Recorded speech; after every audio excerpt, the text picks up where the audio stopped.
दीपक जी, ये दिल दहलता है जब ऐसी घटनाएं सुनने को मिलती हैं कि किस तरह बेरहमी से थाने की हवालात में बच्चा मार दिया जाता है, कहीं किशोर मार दिया जाता है। लेकिन लगता नहीं है तस्वीर कहीं सुधरने वाली है। हर बार हल्ला होता है कि हम ये क्रांति करेंगे, वो क्रांति करेंगे। पुलिस सुधार की, जेलों के सुधार की रिपोर्ट 3 साल से धूल फांक रही है, कोई सुनने वाला नहीं है। क्या ऐसे ही अंधकार रहेगा, कहीं हक रोशनी की किरण कहीं नजर आएगी दीपक भाई कभी? देखिए संजय भाई, सभी वक्ता जो हैं बहुत अच्छा बोले और सभी एक्सपर्ट हैं। प्रोफेसर साहब जो हैं सामाजिक न्याय के, मैं कहूँगा कि विशेषज्ञ हैं। रणविजय भाई ने तो रिसर्च ही कर रखी है, और अजय भाई जो हैं उन्होंने खुद बताया कि पिताजी पुलिस अधिकारी के बेटे हैं और क्राइम रिपोर्टर। बड़ा कम कॉम्बिनेशन होता है कि फादर जो हैं, पिता जो हैं वो पुलिस अधिकारी हैं, और बेटा जो है वो एक नामचीन क्राइम रिपोर्टर, और क्राइम रिपोर्टर के साथ वकालत भी पड़े हुए हैं। तो इससे दीपक भाई एक बेहतर मिनट रोकूंगा मैं, बस एक किस्सा बता दूं अपने दर्शकों को। उस समय अजय जी दैनिक जागरण में लखनऊ में तैनात थे, और इन्होंने एक मसला ऐसा था जिसमें अधिकारियों ने की इन्वॉल्वमेंट थी, और इन्होंने अपने पिता के खिलाफ ही, वो पुलिस अधिकारी थे, इन्होंने दैनिक जागरण में लीड खबर छापी थी जिसमें इनके पिता सहित कई पुलिस वाले सस्पेंड हो गए थे। ये बात अलग है, इसके बाद अजय जी को पिताजी ने कई दिनों तक घर में नहीं घुसने दिया था। लेकिन वो नाज है दीपक भाई ऐसे पत्रकारों पर जो अपने पिता के खिलाफ भी खबर छाप सकता है। प्लीज कंटिन्यू दीपक भाई। और हमारे जो वशिष्ठ अतिथि हैं सूर्य प्रताप जी, तो ये तो भैया आईपीएस ऑफिसर भी रहे और आईएएस ऑफिसर भी रहे। मैं थोड़ा सा एक कम्प्रिहेंसिव व्यू देना चाहूँगा। देखिए, पुलिस सीबीआई भी है, पुलिस नेशनल इन्वेस्टिगेशन एजेंसी भी है, और पुलिस यूपी पुलिस भी है। वही सीआरपीसी, वही आईपीसी, वही एक्ट्स, वही अदालतें, वही मुलजिम, वही प्रोसीजर। लेकिन आप ये बताइए कि एनआईए, जहां इंडियन मुजाहिदीन हो, लश्कर तोयबा हो, जैश ए मोहम्मद हो, डी कंपनी हो, छोटा राजन गैंग हो, इतने शातिर अपराधी जहां आते, इनकी मौत हिरासत में क्यों नहीं? ये क्यों नहीं दम तोड़ते? सीबीआई, जहां एक से एक शातिर क्रिमिनल्स, गैंगस्टर्स, माफिया, ये सब, इनकी हिरासत में मौत क्यों नहीं होती? इस पर भी हमें सवाल करना चाहिए। ये जो पुलिस एजेंसीज हैं, ये लखनऊ में भी काम करती हैं, ये दिल्ली में भी काम करती हैं, लखनऊ में भी इनका दफ्तर है। आप जाइए सीबीआई के डीआईजी से कल पूछिएगा कि भाई इतने पिछले 20 साल में कितनी कस्टडियल डेथ्स हुई। लखनऊ में जो सीबीआई की हवालात है उसमें जाके पूछेगा, कल अपने कोई नहीं रिपोर्टर को मरा, भेजिए। कोई नहीं मरा। उसकी वजह क्या है? उसकी वजह यह है कि हमारे उत्तर प्रदेश में या बिहार में या इस तरह के स्टेट्स हैं, किसी ने, कोई चोरी में पकड़ा गया, कोई लड़की भगा के ले गया, किसी का कोई इश्क चल रहा है उसको हिरासत में ले लिया, किसी को शक के बिना पर ले लिया, और उसके बाद क्या हुआ कि दरोगा जी ने इतनी पिटाई कर दी कि या तो चोटों से, और या फिर जैसे जो हादसा कासगंज में हुआ है। मैं आपको ये भी बताना चाह रहा हूँ कि दिल्ली पुलिस में एक घटना हुई हमारे वसंत कुंज थाने में, जहाँ मैं रहता हूँ। तो नई इमारतें बनी थी थानों की, तो थाने जो थे वो 4-4 मंजिल, 5-5 मंजिल के थाने थे, और हर फ्लोर पे कोई ना कोई इंटरोगेशन रूम था। एक घटना हुई जिसमें किसी अपराधी को बहुत परेशान किया गया, और जब दरोगा जी वहाँ कमरे से बाहर निकले तो शर्म के मारे या प्रेशर में वो जो आरोपी था वो बालकनी से कूदा, वसंत कुंज थाने की या जो भी थाना था, और नीचे उसकी डेथ हो गई। अब देखिए, Delhi police commissioner, lieutenant governor, इतना रिएक्शन हुआ कि दिल्ली पुलिस के जितने भी मल्टी स्टोरी थाने थे सब में एक तो ग्रिल लगाई गई, सब में ग्रिल लगी, और यह कहा गया कि कोई भी इंटरोगेशन फर्स्ट फ्लोर या सेकंड फ्लोर में नहीं होगा। और एक प्रोटोकॉल आया कि किसी भी परिस्थिति में आप लॉकअप में से जब भी आरोपी को बाहर लाएंगे, इंटरोगेशन रूम में ले जाएंगे, तो जो भी इन्वेस्टिगेटिंग ऑफिसर होगा या इन्वेस्टिगेटिंग टीम होगी वो एक साथ कमरे से बाहर नहीं जाएगी। आप आरोपी को अकेला नहीं छोड़ेंगे। आरोपी हमेशा लॉकअप में रहेगा जहां हमरा पहरा करता है। वो पहरा क्यों करता है? हर थाने में पहरा क्यों होता है? कि आपकी हवालात में जो मुलजिम हैं, जो आरोपी हैं, ये कहीं कोई सुसाइड ना कर ले, इनको कोई परेशान ना करे। ये जो प्रोसीजर्स हैं यही तय करते हैं कि हमारी पुलिस कितनी बेहतर पुलिस है। एक चीज और मैं जानकारी दूंगा आपको, दुनिया भर में जो पैमाना है पुलिस का, पहले आज से 25 साल पहले होता था कि क्राइम कंट्रोल किसका अच्छा है। हाँ, साहब लंदन में कोई क्राइम नहीं होता है तो साहब Scotland yard number 1 police, New York police में NYPD, New York police department, NYPD patrolling बहुत अच्छी है पूरे दुनिया में न्यूयॉर्क पुलिस की। और क्राइम कंट्रोल पेट्रोलिंग की वजह से वहां पर सड़क पर कोई क्राइम नहीं होता, लूट नहीं होती। तो कहते थे कि साहब NYPD, New York police department number 1 police.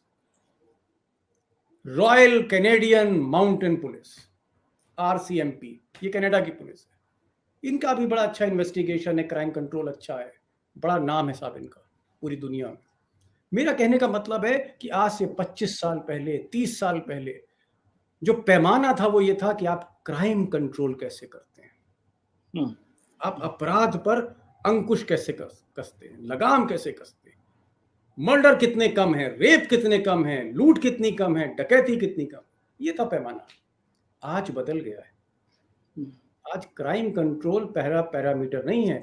आज जो पहला पैरामीटर है वो है कि पुलिस ह्यूमन राइट्स को लेके कितनी सेंसिटिव है, आपके यहाँ कस्टोडियल डेथ कितनी है, आपके यहाँ टॉर्चर की रिपोर्ट्स कितनी हैं, वो तय करती है कि ये बेहतर पुलिस है।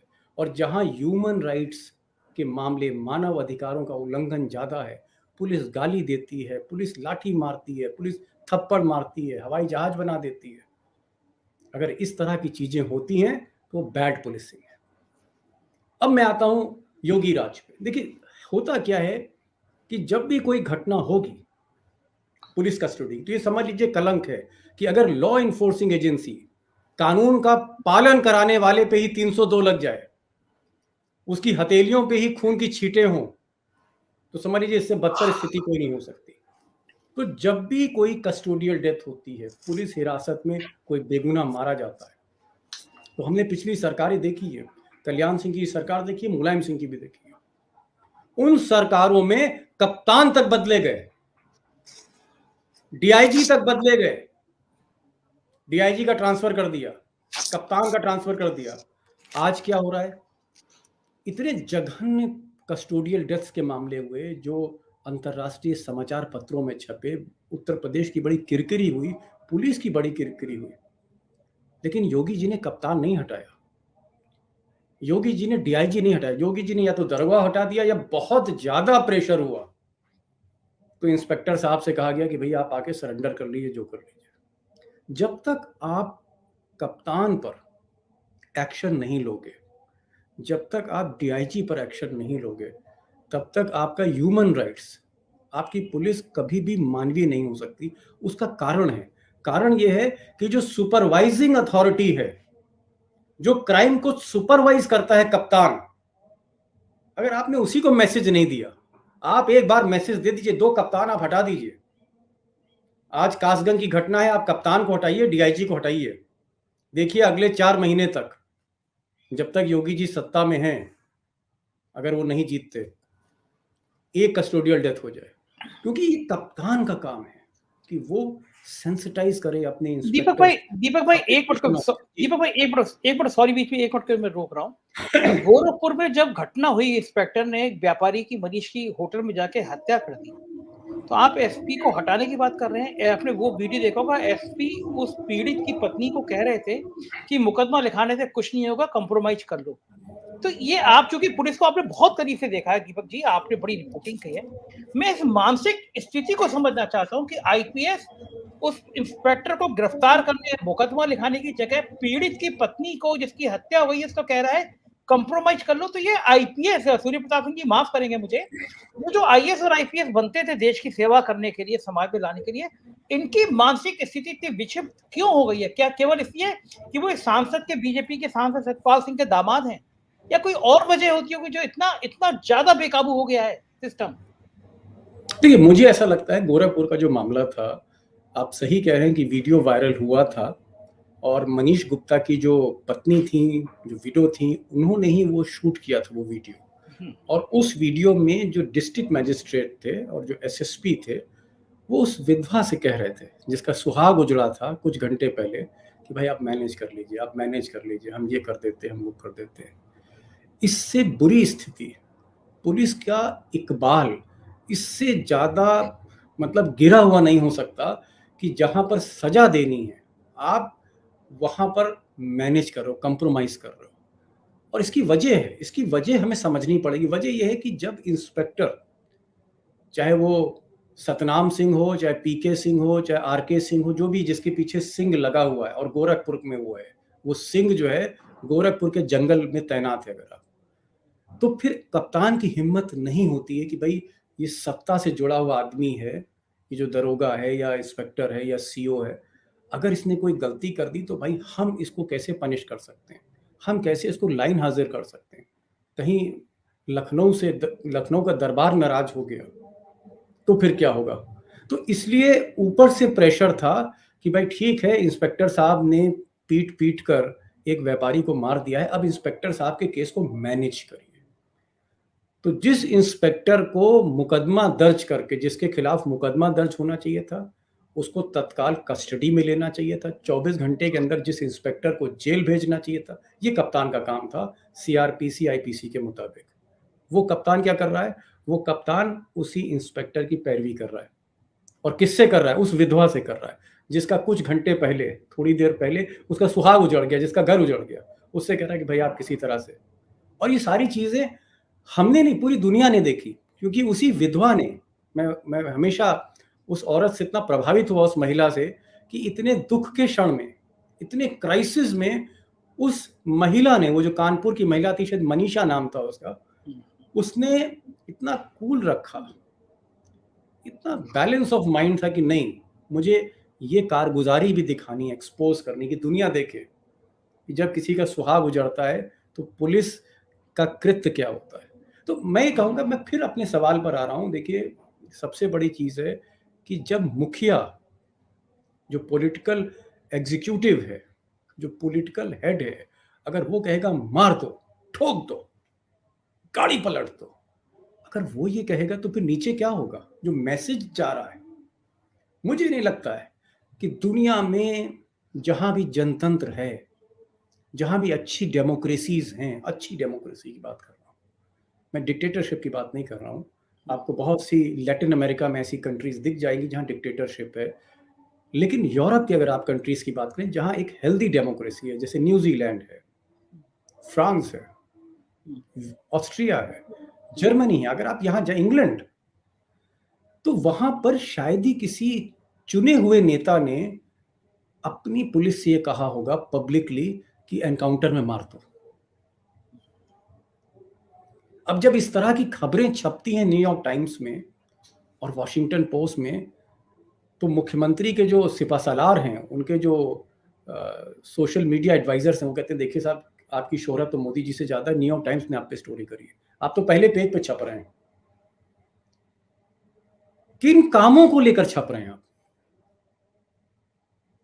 अफसोस इस बात का।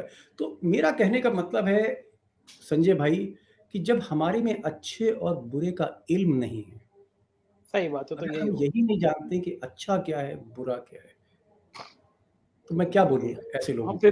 बिल्कुल।